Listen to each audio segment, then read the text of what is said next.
I've just arrived at an Egyptian Revival Craftsman Lodge here above the hills in Los Angeles, where a night of dinner in memory is currently being prepared. Is Olivia and Shai here yet? Did you see an Israeli guy and a very beautiful blue-eyed woman with him? Chef Zoe Comerin started Exquisite River with the purpose of bringing together her delicious food with history and good company. The story of how it all came to be is quite fascinating. Let's go meet Zoe and the rest of the Exquisite River gang.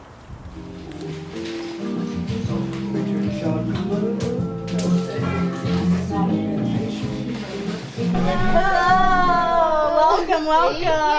So excited! Oh, me too. Watch the Rugrats episode that tells the story about it. Really explains most of the details better and might reflect better on this whole story later. But in the meantime, enjoy. We're doing an immersive dining experience for people. So we like to think that gathering together and breaking bread and sharing in a meal is probably the best way that people share in company and really have like a community experience. And so we like to integrate ideas of art and architecture and landscape and design into these dinners. So for tonight we're doing a Passover Seder, or like a reboot of a Passover Seder. In Passover we eat charoset, which is supposed to be the mortar, but it's actually the mud. So if you'll take your book and open it to the page with the figures there.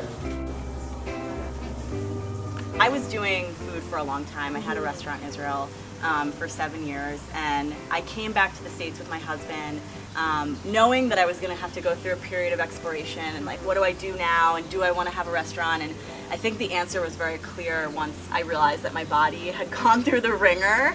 It's a really tough industry, which I love, but I knew that I wanted something with a little bit more flexibility and creativity. And so I rekindled a friendship with my best friend Yonatan from college. Right away, there was like this collaborative energy that we realized it wasn't random, it wasn't all of a sudden, it was more like we'd been working up to this for years. And so we did our first dinner party just a handful of months ago in Berkeley. So Dinner in Memory is really this collaborative effort of myself and Yonatan. Yonatan brings to the table so many different skills, whether it be his theoretical understanding of things, his particular understanding of design and architecture, and storytelling. If everyone will open their book.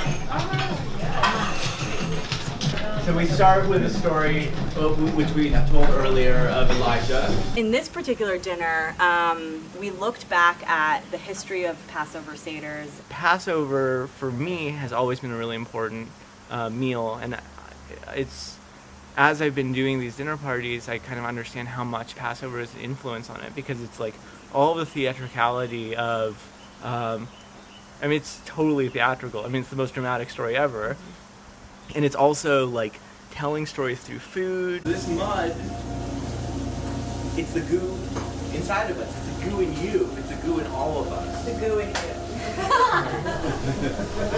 you. Last year, I hosted my first Passover Seder. So my friend who was sitting next to me was like, slow down, people aren't used to having like a story being told to them while they're eating. And I was like, oh, and I kind of got the bug for it. I don't know, any Jew who will see that we have an oyster on our Seder plate will be like, that's a little bit unkosher. We're trying to get towards the idea of tears.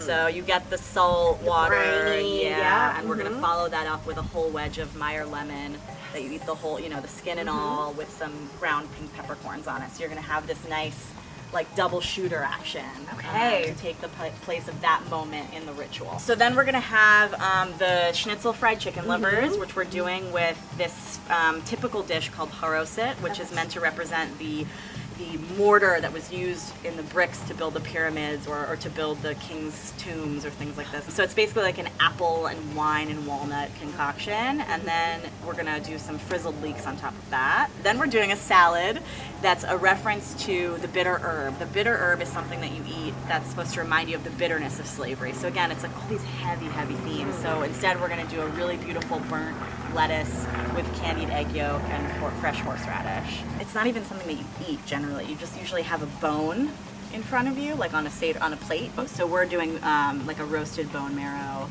and a celery and parsley and fresh almond kind of vinegary salad. And if you've never had fresh almonds before, they're incredible. It's like a fuzzy green fruit that tastes like an apricot.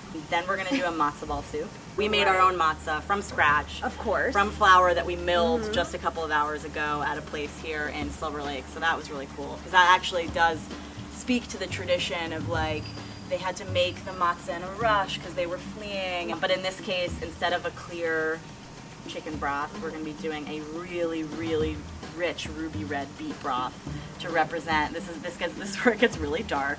This represents the blood of the firstborn, which in the story, all of the firstborn of the Egyptian families were slaughtered in the night, and the blood of the children ran through the streets. And then we're going to have a feast, which includes whole roasted lamb shanks that have been roasting all day, which are going to be delicious, on braised chickpeas in like a really rich tomato and date molasses kind of sauce. And then we're just going to have lots of fixings to go with that, lots of pickly, briny things. I don't think we chilled the white wine. Like, I can fit it in now. I'm going to chill the white wine. Go back a little bit, because I think one of the last moments I saw you was you went through a horrible breakup in New York, and then you're like, I'm going to go on birthright. Yeah. With Yonatan. Yeah. It's a blur, because it was like a very fast, I think it was like 9 years ago that you're mentioning. And you never came back. And I never came back. Well, there is a beach there. They live, Yeah. you live on the beach in Tel Aviv, so that became very addictive. And a little thing called finding a husband. Yeah, and then I found falling a in husband. love. Yeah. So I met Udi really early on in my time there, just a handful of months into me visiting, where I thought I was still visiting. And things just kind of kept going from there. I mean, that was wonderful and obviously was a great inspiration for me staying. Me and Zoe are married for 5 years now. We met in Israel. She kind of overstayed her visit, and we ran into each other, and it was a very casual start. But as much as it was casual and we were both trying to play it like cool, basically we spent every moment from that point on together. And then shortly thereafter, I met Zoli, who ended up being my partner at Cafe Zoho, and we opened that place and ran that for almost 7 years together. Who had a constantly changing menu, so we were extremely market driven.